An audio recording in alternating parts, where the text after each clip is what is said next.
morning, guys. So I'm going to try to set this up.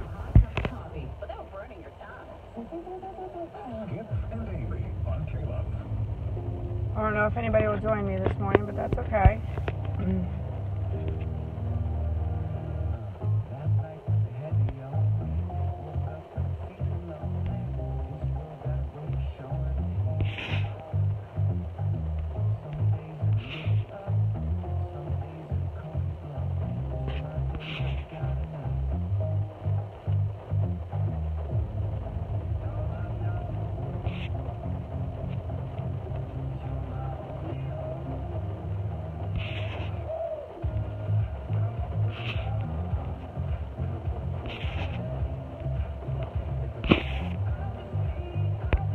Hey, morning, guys. Give me just a minute. I know there was a couple people that wanted to join me this morning, so I'm going to wait and see if they'll join me here. Can everybody hear me okay? Someone said yesterday I was a little low. Can everybody hear me? Hopefully it was just their phone. Can you give me a thumbs up if you can hear me okay? Can you hear me? Or is the radio too loud? Hello? Okay.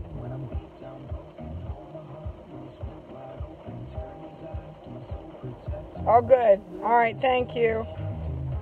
It's a beautiful day, so if I get connected, it is raining. So sometimes my phone, when it rains and it storms, it cuts in and out. So if it cuts in and out, I apologize. If you're joining me this morning, if you notice my title, it said Words of Wisdom for Foster Parents. I do help foster parents as well as families in fighting CPS because they have their children and they want to make sure that their children are well taken care of. Throughout the years, I have helped foster parents who have struggled with children that come in their home that have behavioral problems, and the behavioral problems are expected. I mean, you rip these children away from their families, you expect them to have some issues and trauma, and they do it on purpose and so that they can medicate them. My goal is to keep the children from being medicated. So a lot of times the foster parents are at wit's end, don't know how to handle certain situations, and so I will go in and assess the situation and try to help these foster parents understand the behaviors. Because a lot of those behaviors that these children are doing are behaviors that I did myself in foster care in the different foster homes that I was in. So I understand what they're doing, why they're doing it. And so foster parents, the first thing I have to tell you, you've got two different kinds of foster kids. You got the kind that have been abused and traumatized by either their parents or whoever that they were living with. Sometimes these kiddos that go into foster care are either abandoned or, I mean, okay, you can argue the 90% versus the 10%, but here's the thing. These children are traumatized whether the children are taken rightfully or wrongfully, okay? So you've got two kinds of children. You got the one child that doesn't want to call you mom and dad. That's because they want to go back home, okay? They don't want to accept anybody else in their life that is a mom and dad. Okay, because those children want to go home, okay? And then you have the child that has been severely abused by the family, and I have children that don't even want to see their family, their birth families, and they want to find a mom and dad, and they just want to be accepted. So you have two different kinds of foster kids here, guys. So you got to determine which kind of foster kid that you've taken in. Now, if you can't force them to call you mom and dad, and I wouldn't recommend it. You tell them whatever makes you feel comfortable. You can call me auntie, mommy, call you miss, if it were me, Miss Pennington. I don't ever allow them to call me by my first name, because here's the reason by that. Your children don't call you by your first name, so these children shouldn't call you by your first name. It's called authority and respect, okay? So you want to make sure you keep that respect, okay? And you don't want to cross that boundary. and your children don't want to see you, like if you have your own children, they don't want to see you allow this child to call you by your first name if they're not allowed to call you by your first name, okay? So you have to have boundaries, and you have to have a little bit of fairness between your own children and the foster children that you bring in. But here's the thing, guys. If you really want the best behaviors out of your foster kids, don't make them feel like outsiders, okay? I shared a story a couple of videos back about an evangelist who had a kiddo from 2 years old. The kid was going to be going on his 8th birthday, and they came out to preach at our church, and it was a really good family, okay? This kiddo was a really good kid.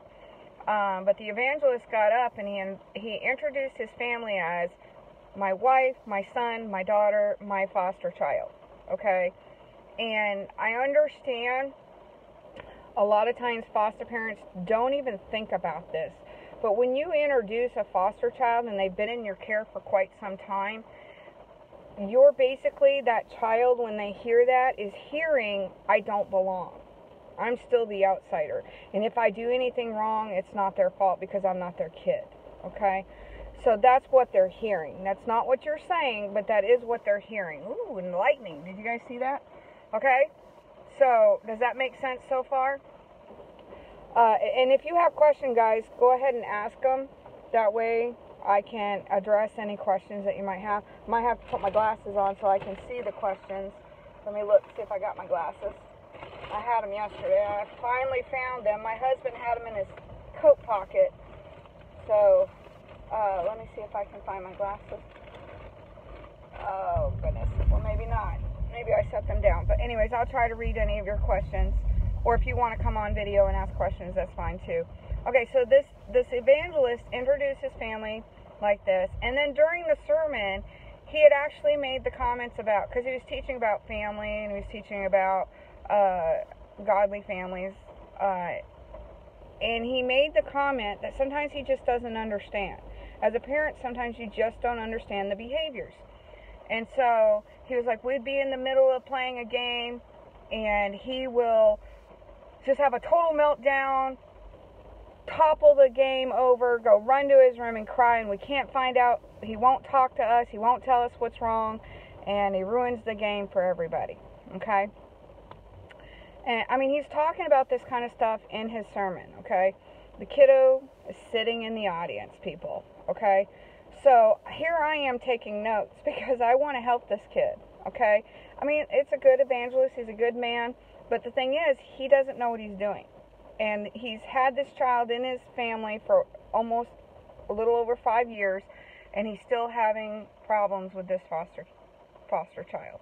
And so I'm taking notes, hoping and praying that he's open to criticism and open to words of wisdom and advice from somebody who's been in foster care. So after the service was over, I pulled him aside and I said, look, can I, just give you a little bit of words of wisdom coming from a person who's been in foster care her whole life. I was in foster care from birth, 3 days old, to 19 years old. I was actually warded the state till I was 21. I actually had to get permission to get married. I said, would you please let me give you some words of wisdom? He's like, absolutely. I told him, I said, every time you introduce your family that way, you're basically saying he doesn't belong. That's what he's hearing, okay? He doesn't see it as you're patting yourself on the back because you've been a foster parent for 5 years, okay? He doesn't see it that way. And the people in the audience that give you a clap because you're a foster parent, okay, you're a parent. You took a child in your life. It's not about patting yourself on the back, okay? So I told him, I said, if you would introduce him as your kid and not as your foster kid, and quit talking about him as if he's an outsider every time you talk to somebody, and definitely don't use him in your sermons. He is not your sermon piece, okay? If you're going to use anybody in your sermon piece, you use all your children, not just him, okay, as examples. And you don't refer to him as your foster kid. And I explained to him, all he's hearing is, I don't belong. Now, in his sermon, he did mention that this kiddo, who has been in his family since he was 2 years old, has yet to call him mom and dad. He calls them Mrs. and Mr., okay, and their last name. And, hello, and so he listened to what I had to say, and few weeks, about a month later, I get a letter in the mail from this evangelist, and he said that the next time that he went to a speaking engagement, he took my word of advice. He said, this is my wife, my son, my daughter, my son. And he didn't use him in his sermon, and he didn't talk to people in the audience saying that we're foster parents, and we're foster parents, and we're foster parents, because everything out of his mouth was, we're foster kids. You know, we got foster kids. We foster. Okay, that's all well and great. And on the ride home that day, this child asked if he could call them mom and dad, just out of the blue. Why? Because he finally felt accepted. He finally felt like he wasn't the outsider. He finally had somebody who accepted him for who he was. Okay? So the parents was ecstatic. They're like, yes, of course you can call us mom and dad. I mean, they're hoping to adopt him. And so they hadn't had any outbursts. They haven't had any behavioral problems since then. Why? Because the child finally feels like he belongs. Okay, so that's one word of advice. Another time I had a foster mom who was really struggling with a little one she's disabled. This child came into her care at birth because mom had used meth during the pregnancy, and she had a trach, and she had medical problems and issues, and this mom took this little baby into her home, a really good foster mom. And like I said, I'm torn when I first started this about foster parents, trust me. I had to really ask God to heal my heart and open my eyes that not every foster parent is a wicked, evil foster parent. There are out there, okay, and I have shut them down, and I will shut them down, won't apologize for it. But those foster parents that are taking these kiddos in and are good foster homes, good foster parents, this is for you, okay? This little one was required to go to visits. Excuse me, my throat's kind of sore today. This little one was required to go to visits with her birth mother, who was still a meth head, still did drugs, who didn't know how to behave in visits, really upset this little girl during the visits. And so when she would go home to the foster mom says every single time that she has a visit, what about foster parents who demand kids accept them as parents when the kids refuse to do it? They shouldn't. Teresa, those foster parents should never demand that they call them mom and dad. Okay? It shouldn't be something that they should do. If they want to be a good foster parent, they should not demand them to call them mom and dad.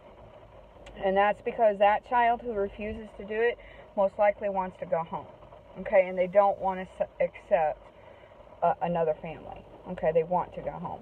Okay, so this little girl would have these visits. It was very traumatizing to her. She didn't know this woman, but she was required by CPS to go visit this mom, and she would go visit this mom, and the foster mom was like, I don't know what to do. Every time this little girl, now she's nonverbal, she doesn't talk, everything is very, if you know anything about autistic children and children who are nonverbal, a lot of times they're very sensory children. They like the way things feel, the way things touch. They're very sensitive to clothing that touch their skin. But this little girl had this thing, and the foster mom, I don't know what to do. Every time she has a visit, she comes home and she plays with her poop and she wipes it all over the walls like she's drawing pictures with her poop. She plays with it. And I don't know what to do. It's every single time she has a visit, I get all upset, and I get, I got to wash this off the walls. It's very upsetting to me because I don't know how to help her, and I hate seeing her this way, and she cries for hours after the visits, and so she's like, I don't know what to do. And I said, well, one, don't get upset with her.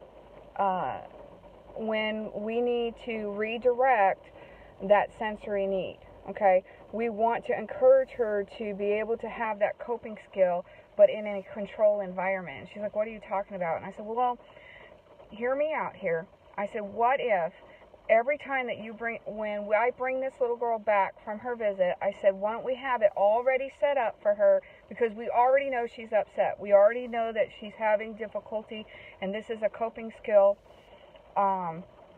that is struggling with how to express how she feels. She clearly feels the need to have that sensory. The poop, I know the idea of someone playing with poop. Think about the consistency of the poop. It's soft, it's pliable, it has color to it, and they can rub it on the walls. Okay, I know it sounds nasty, but to a child, they don't think about, oh, it's poop, okay, because they don't think past the sensory part of it. So I encouraged her to set up, when we brought her home, we put plastic on the walls, or she didn't even put the plastic on the wall. She had one wall designated for this little girl. I mean, I suggested plastic, but she's like, no, if she wants to touch the wall, that's fine. So she designated one wall in the kitchen, and what we did is bananas. We would get different bananas. We'd get the really mushy ones and then the harder ones, okay, because it's all different consistencies. The little girl liked consistency, and she would add color to the bananas, okay. The little girl's favorite color, I think, was green and red, so she would use green and red bananas, and she would let the little girl play with the bananas and rub it all over the walls. And you know what? The poop behavior stopped, okay. Why? Because she was able to still have that coping skill of the texture and the feeling, and it soothed her. And rubbing it on the wall and drawing the picture, she was actually drawing pictures because she can't express herself. And you know, that little girl, every single time we brought her back from a visit, would take a beeline to the kitchen, expecting to have those bananas ready for her to be able to express. It was like an anger. She was able, and she would do it for hours. And the mom had it controlled. Once she was done, it was an easy cleanup and no more poop on the wall. So if you struggle with a little one that's, you know, rubbing poop all over, don't spank them. Don't yell at them and scream at them and tell them how gross and disgusting they are. They don't understand that. You've got to understand, these children that have disabilities are not like normal children that you can sit there and say, oh, that's gross. They don't understand that. I have a severely autistic son. He's stage 3 autism. He's nonverbal. I have never hit him, ever. I've never said no and smacked his hand. Why? He's not going to understand that. He's not like a normal child that understands that. If you give him Cheetos one day and the next day you tell him no, he's not going to understand that concept, because he just had it yesterday. He doesn't understand that concept. He's not like a normal child that, I mean, at the age of 3, he's not going to understand the concept, why I can have it this time, but I can't have it this time. He doesn't understand that concept. You got to understand the child and their needs, okay? So if you're having a struggle with a child and you don't know, there's different ways to try things. It's not about punishment. You don't change a child's behavior necessarily by punishment. You've got to figure out where the behaviors are coming from. Another child I went in to work with, he was a little older child. He is verbal, and he was severely abused, okay? I think he was about 10 years old, and he was severely abused by starvation. His parents were drug addicts, and he barely ever had food. He was always, the reason CPS took him into care was because he was starving a lot. The parents weren't providing the food that he needed, and he had been beaten many times, and so he was very skittish about, you know, if you raised your hand, he would, you know, duck like that. A child who does that is used to being hit. So and my husband, my poor husband, when we first got married, he would he's a preacher, okay? He's a preacher, so he talks with his hands, right? And we'd be in the car, and he'll do this, and I'm over there doing this. Why? Because I was used to being beat, okay? So if you see a child that flinches every time you raise your arms, probably because they've been beat, okay? And when you see them flinch like that, reach out and give them a hug. Say, you know what, can I give you a hug? And make sure you ask first. That is a word of advice. I can tell you this right now. When a child comes into your home, you need to get permission to hug them, okay? And here's the reason why. Don't push yourself on them, okay? They're scared, they're traumatized, they're pulled away from their, yeah, my family is very, okay, so work on the verbal abuse. So this child, he struggled. He came from a home that was very struggling. So when this foster mom got him, she's like, I don't know what to do. I punish him, and the behavior gets worse. And I said, what are you punishing him for? And she goes, well, he keeps stealing food and hoarding it in his room in different places, and it's molding, and it's gross, it's disgusting. He'll steal things from the freezer, and then it molds, it rots. I don't know what to do. He's stealing canned food. I find it everywhere in his room. And I said, well, what kind of punishment are you giving him when he does this? Oh, he gets to go to bed hungry. You are just telling him he needs to steal. You are just enforcing that need to steal. And she's like, what are you talking about? I said, you told me he comes from a background where he went hungry. He starved. I did. I starved. What he's doing is he's hoarding for the famine. He's hoarding from when he doesn't have it. He has it now. He has food in the home. But the problem is you send him to bed without food for punishment. Therefore, you're just enforcing that need, that coping skill to steal food and hoard it for when he goes to bed hungry. Okay, you're just reinforcing that need to steal. And she's like, well, I never thought about it like that. And I said, so you need to sit him down. You need to tell him and have a contract with him, a verbal contract. You can even write it out if you want to, so that he has it in writing, that you will not punish him in the way that he is going to go to bed hungry. He is no longer ever going to go to bed hungry. And that no punishment will be with food. And I said, because that need, that coping skill of the times that he did starve and the times that he didn't have food, I said, you just reinforce that behavior. I said, so make that verbal agreement with him that anytime he's hungry, anytime that he needs food, all he has to do is ask for it. I said, now a punishment can be he only gets peanut butter and jelly and a milk, but he won't go to bed hungry. Okay? I said, there's different ways. I mean, if that's a rule in your home, they have this rule that if you don't work, you don't eat. I mean, that's biblical. But the thing is, when a child is used to being starved, beaten, and stuff like that, that is not the way to handle it. It's not about punishment. It's about understanding the child. Okay? So sitting him down and saying, look, we're not going to do this. You don't have to steal food. You won't ever go hungry in my home. You won't ever have to feel like you need to steal. So if you're hungry, all you have to do is say so. And, that behavior stopped. Okay? It stopped. And he never had to feel the need to steal again. And I believe they ended up having the privilege of adopting him. And but that behavior of stealing and hoarding food and the constant, every time that they would talk or something, or he would flinch, they would, hugging a child versus, and demanding is a lot different. Now, a lot of times I encourage foster parents I even encourage regular parents to do this. It's called couches. When you see a child that's struggling behavior-wise and you're not understanding, you're not going to understand everything, okay? There's a time that you can have what I like to call couches. That means you sit them down and you're not there to criticize them. You're there to try to understand them. When kids scream at you, you don't understand me. It's okay to say, you're right, I don't. Would you please enlighten me? Okay, parents, admit that you don't know everything is the key here in parenting, okay? You are not going to be a perfect parent. You are going to make mistakes. You are going to not understand your child. Every child is different. They're not cookie cut. Not every child comes with the you've got these guru books out there, do this and do that. Unfortunately, children are not cookie cut. They have their own personalities, their own needs, their desires, their dreams. They are not cookie cut. So what works for one child may not work for the other child.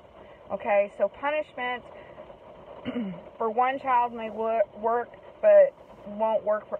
I'm going to use my own children as an example.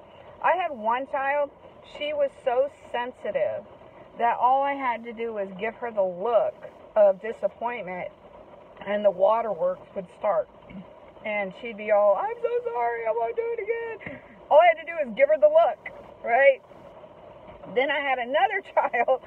I called her my, she struggled with her anger and stuff.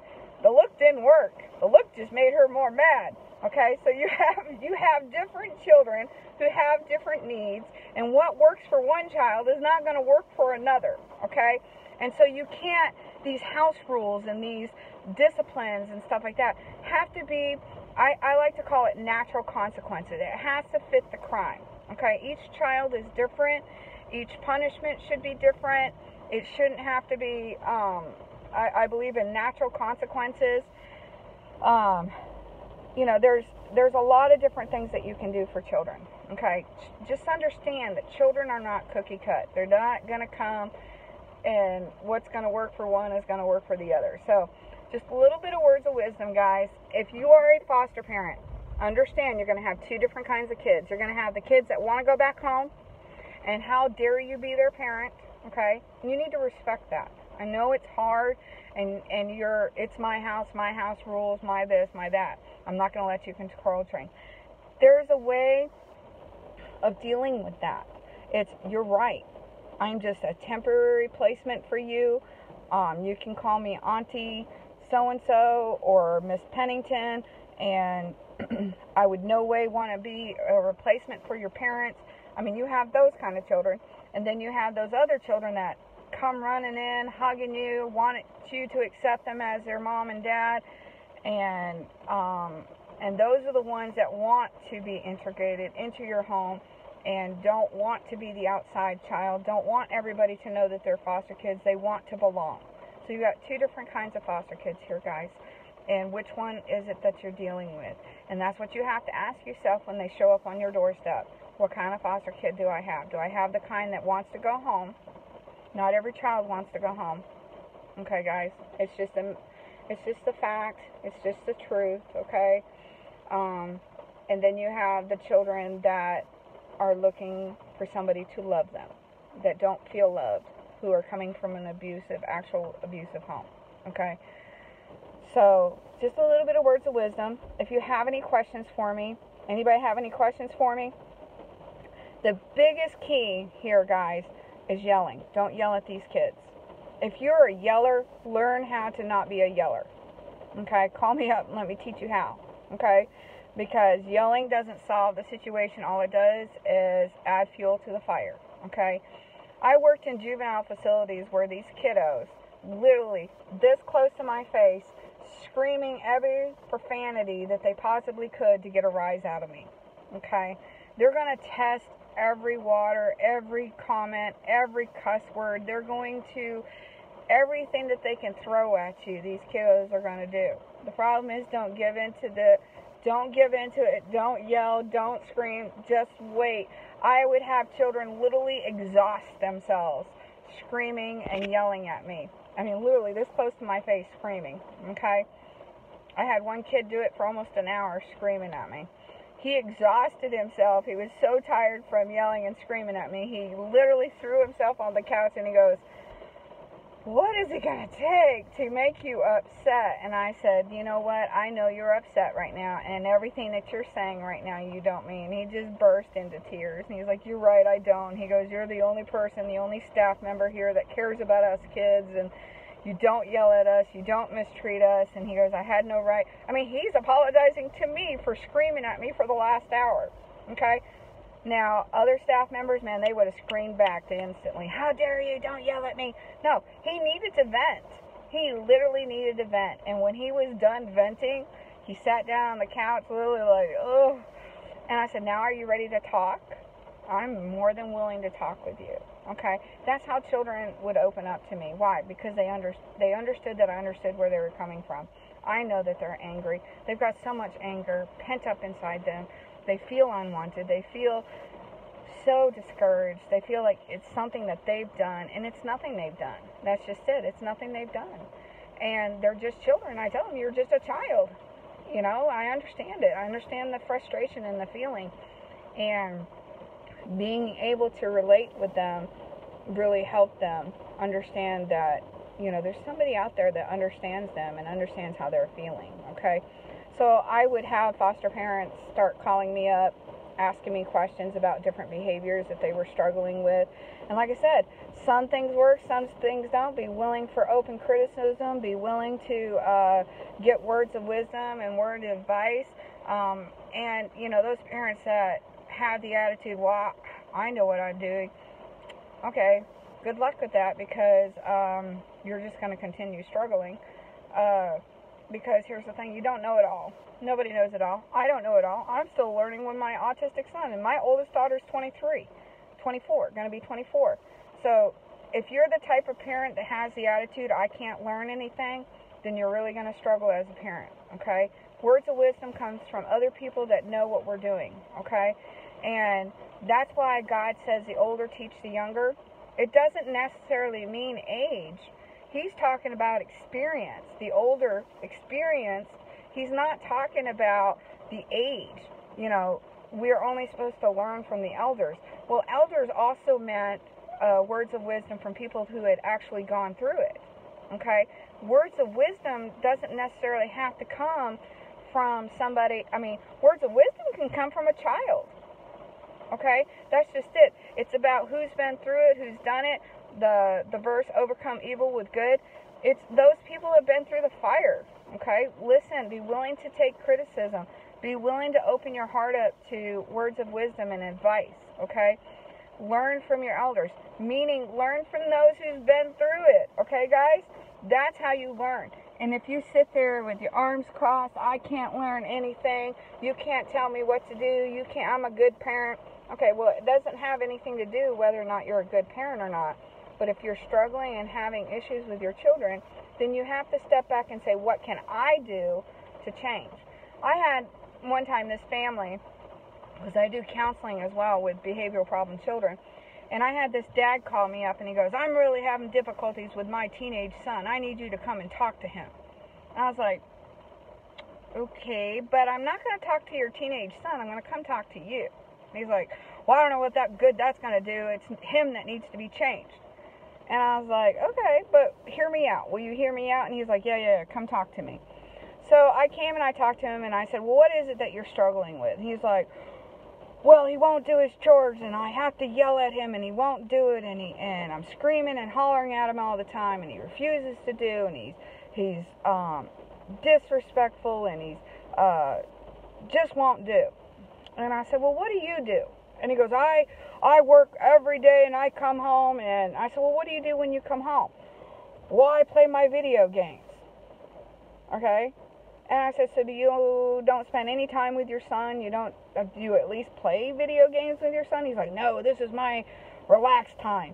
And I should come home to a clean house, and my son doing what he's supposed to, and blah, blah, blah.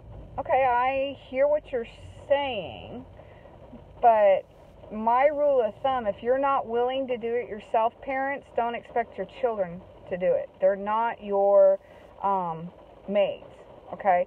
So my idea for him was, what do you do for chores in the house? Well, I don't do any chores. Why not? It's your house. Well, I bring in the bread. I bring in the money.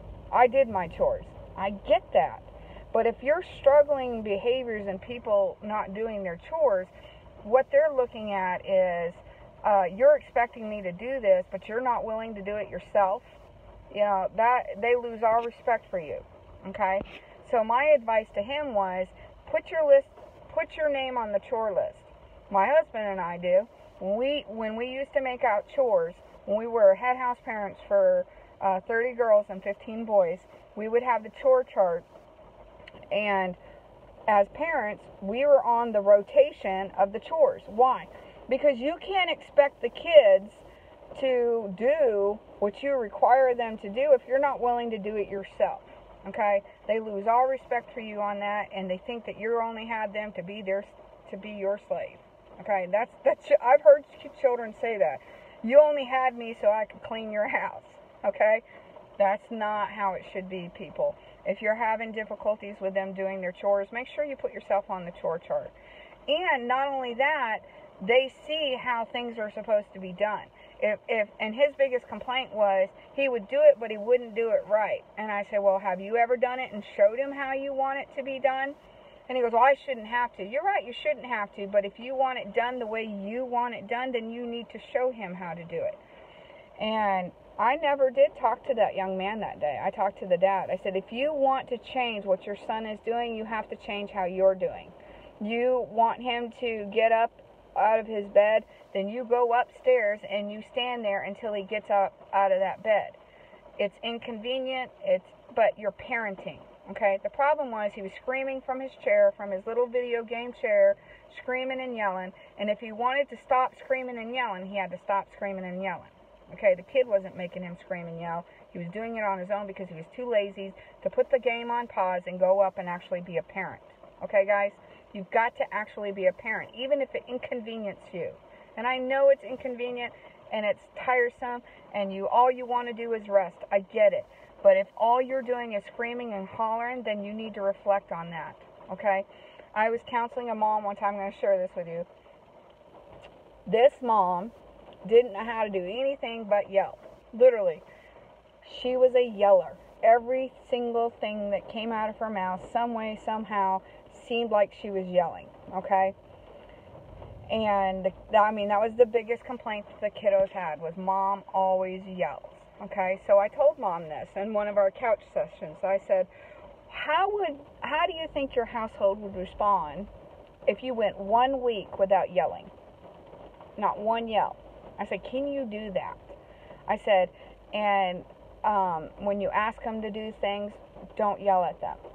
Because simply asking them, it would come out in a yelling form. She's like, yeah, I could do that for a week. I said, just do it 1 week. Change it for 1 week. Not one yell, not one criticism, not anything. I said, only nice, sweet talk out of your mouth. And if you can't make it sweet and nice, zip it, okay? If you don't, the terminology, if you have nothing nice to say, don't say it at all. And so I encouraged this mom for 1 week, not to have not one yell, not one criticism, nada, nothing. And if she couldn't, to zip it or go scream in a pillow or something, okay? So this mom goes for 1 week without yelling. So we sit down for our family couches meetings that week, and I go around, how are you doing, processing the week with the kiddos. And she had like 4 or 5 kiddos. And the oldest one just burst into tears. And I was like, what's going on, honey? And he goes, I think my mom is dying. And I was like, what? Why do you think your mom is dying? And he goes, because she didn't yell at us at all this week. I think she's dying. And I looked at the mom and I said, so you think that with Mom not yelling that you think she's dying? And he goes, well, why else would she be so nice and be so different? Okay? And so the mom was like, I'm not dying. I chose not to yell this week. And the thing out of Mom's mouth was the kids did everything she asked of them to do. And the kiddos said the reason they did everything that she wanted them to do is because the oldest one thought she was dying. And said, we got to do what Mom asked us to do. I think she's dying. So the whole week, they were being good little kiddos because they thought their mommy was dying. Why? Because they were so used to Mom screaming and yelling, they didn't know what to do with Mom not screaming and yelling. Okay? So the mom's sitting there going, oh my gosh, I'm not dying. I just chose not to yell this week. And they're like, well, we like it when you don't yell. So, Mom, she accepted the challenge to stop the yelling. Okay? So, you can, if you want behaviors around you to change, you need to change how you do things. Same thing, husbands and wives, same thing. If you're a yeller, how would you respond if all of a sudden the person that normally yells at you doesn't yell at you anymore? Throws you off. You're like, oh, are you okay? Okay, so there's the difference there. Okay, so kids are not cookie cut. You've got to understand that, guys. And like I said, there's 2 different kinds of foster kids. Know which ones you're working with. And if you have any questions, any concerns, let me know. Okay? So I'm more than happy to help. Words of wisdom. Be open to words of wisdom. Be open to criticism. And understand that we're not judging your parenting skills. We're not judging your ability to parent. A lot of times it's a struggle. It's hard. It's hard. When I had the group home with 30 girls and 15 boys, these were children that were abandoned. The group home that we had down in Tampa, Florida, that my husband and I worked at, these children were actually abandoned. They weren't in the foster system. They were pretty much, they had no family to go to. They had behavioral problems. And so working with these behavioral problems, you know, it takes time, it takes understanding, it takes being willing to say, hey, I don't know how to do this. I don't know how to handle this situation. And punishment is not the answer, okay, guys? It isn't about punishment. It's about understanding what the child is going through. It's understanding their need, okay?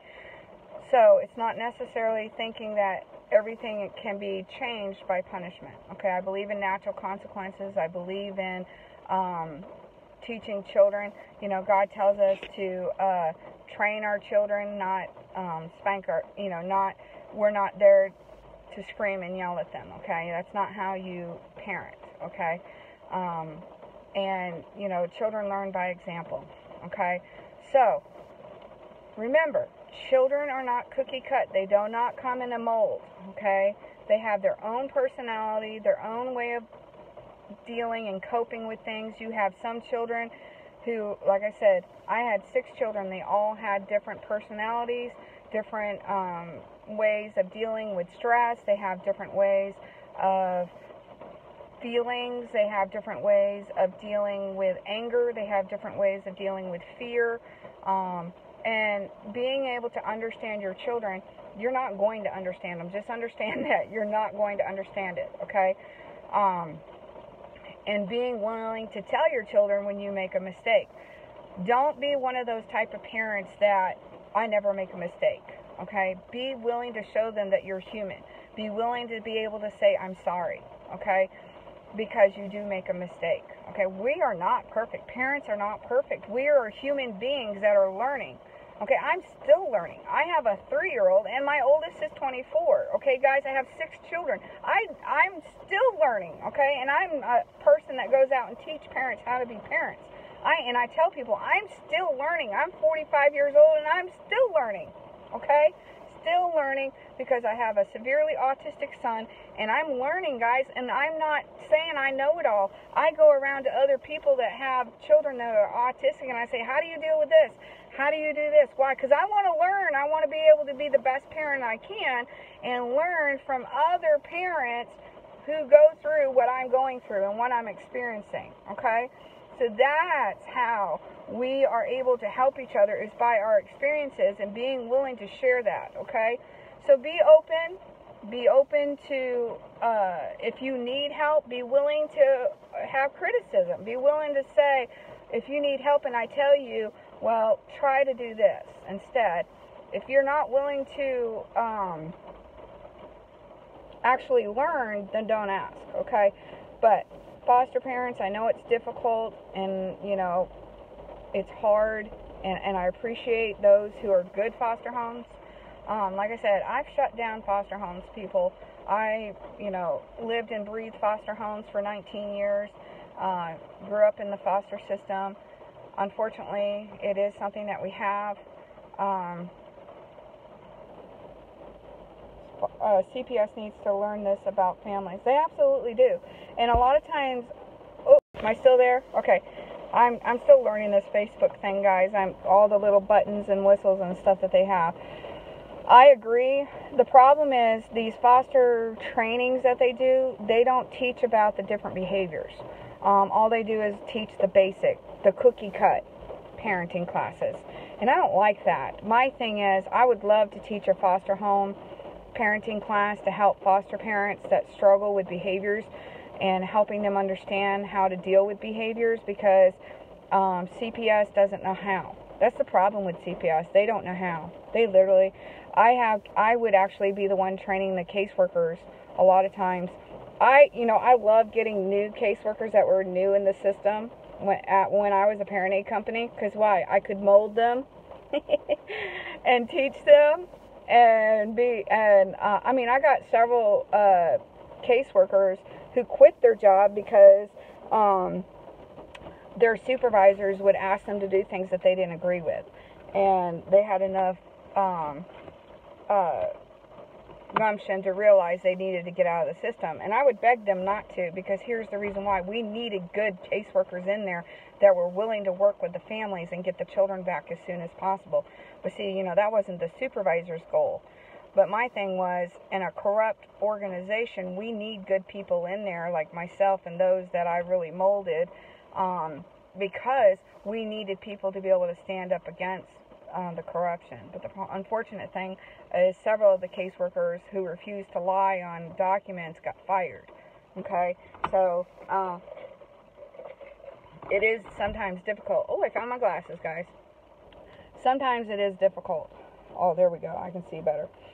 But yeah, I've even offered to teach some foster classes to kind of help families, because I've really helped a lot of foster homes. You know, the 76 cases that we had, I wouldn't just go in and help the families. I'd actually go in and help the foster kids as well.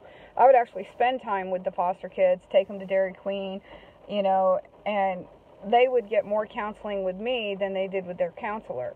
In fact, one counselor, which I really appreciated this counselor, including me, because she called me up, she reached out to me, and she said, "This little kiddo won't stop talking about you, Miss Grace." Because a lot of times the kiddos, I have them call me Miss Grace instead of Lucinda.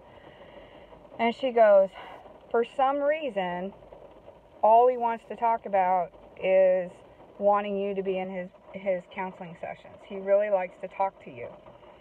And I said, "Yeah, he talks to me a lot in the car when we transport between." And she goes, "Well, I would like to invite you to come to our counseling session, because he really opens up to you, and I think it would be helpful for him to feel comfortable having somebody that he really likes, and being willing to talk about things that need to be talked about." But he wouldn't do it unless Miss Grace was invited to the counseling sessions. And so I would go, and I would do what's called couches with him and his counselor, and a lot of things was able to be dealt with because this kiddo felt comfortable talking with me. Okay, and it was able to go on record, and the judge was able to see what was going on. Why? Because this counselor was willing to see outside the box that she couldn't help him. That even though she was the therapist and the licensed counselor on this case, she realized this kiddo wasn't going to open up to her. He needed somebody else, and so she invited me to come and help with him. And I really appreciated that, because she put the need of that child first. And that's the key here, guys. You need to put the needs of the child first, okay? These parents that I help, the first thing that comes out of my mouth, I don't do this for them. I don't do it for the parents. I don't do it for CPS. I don't do it for the foster parents. I do this for the kiddos. I do this because the kiddos don't have a voice. The kiddos don't know how to express what they're experiencing. They don't know how to express what they need. And that's why I tell people, if they're having behaviors, there's something wrong. There's something that they need to say that they don't know how to say. Okay? So, little words of wisdom. I'm not perfect. I don't claim to be. I don't claim to know it all. I don't claim to be a guru or anything like that. But I do know, I've lived and breathed it. And if I can help, you know, and if you're willing to try new things, if you're willing to think outside the box, that's what I try to do. I try to help these kids. I try to figure out, like I said, it's difficult. We're not mind readers. It would be wonderful if we were, actually, you know, zero in on what these kiddos are thinking. But unfortunately, we don't have that ability. So trial and error sometimes is what we have to do. But I am all about natural consequences. I'm all about reaching out to these kiddos based on what they're needing. So you have any questions, any concerns? If all you're going to do is criticize and be negative, I'll just delete those comments. Just know I do that, because I'm not for that. We're here to help the children, and that's what I'm here for. So any questions, any concerns, reach out to me. I instant message. I will try to get back to you. I am very busy, though. You understand I do have a 3-year-old, a 6-year-old. I've got 2 adult children that live in the home who are also disabled. I have a disabled husband, so I'm very, very busy. I have a lot of people that depend on me, but I'm always here to help when I can. So reach out to me if you need to, and I'm more than happy to help. God bless you guys, and if you have any questions, any concerns, or you're dealing with a behavior and like some insight or maybe an idea of how to deal with it, please instant message me. Ask me the questions. I'm here to help. There's no stupid question, guys. If you just don't know, it's okay to ask and say, I don't know. It's plain and simple. That's human nature. We want to say we know it all, but we don't. Unfortunately, pride cometh before a fall. So know that you're not perfect. You're going to make mistakes, but being willing to say I'm sorry is a real good key in parenting, okay, guys? And let your kids know you're not perfect. You're going to make mistakes. And when they scream at you, this is my favorite part. When I was in the group homes, even my own children would do this. I hate you. I go, I love you too. Why? Because even though you're hearing I hate you, that's not really what they mean, okay, guys? And lashing back saying, well, I hate you too. No, that's not how you parent, okay? It's I love you too, okay? They're just saying that to hurt you, to get a rise out of you. And when you don't give them the rise they want, it makes them mad. I know my one daughter, when she'd scream at me, I hate you, I hate you. I love you too, sweetheart. Okay? They don't mean it. They're just children. They're just lashing out, okay? Don't take it personally. That's the one thing about parenting. Don't take it personally, okay, guys? Because they will know what pushes your little buttons, okay? Just don't let them push those buttons, okay? You got to train yourself as well, okay? So conflict management is the key in parenting too, okay, guys? So reach out to me. I'm here. It may take me a little while to get back to you, but I promise you I will get back to you. All right, God bless you guys, and you have a great day. All right, bye.